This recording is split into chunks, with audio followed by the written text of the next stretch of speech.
Hey everybody, Elle here with some tips for how to set up your camera.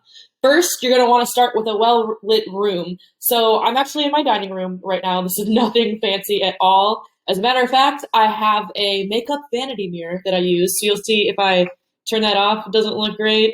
So boom, I just use what I had at home, but start with a well lit space. Number two, sit in a stationary chair. Try not to sit in one if you can help it that has like wheels or that squeaks or allows you to move around in any way. You're going to want to position your camera at eye level. So again, I'm at home. I have nothing fancy here. I have my laptop stacked up on some books. So that's what I do when I'm in a pinch. So just get your camera at eye level if at all possible. You're going to want to avoid harsh overhead light. So I have a little light on above me, but and you can see how harsh that would look like I showed you before if I didn't have the light coming right at me to kind of cancel that out. Have water handy. All right, we all get tickles in our throats, so not a big deal, but just have water handy. It'll be helpful. You certainly won't regret it. If you don't need it, that's fine, but have it there.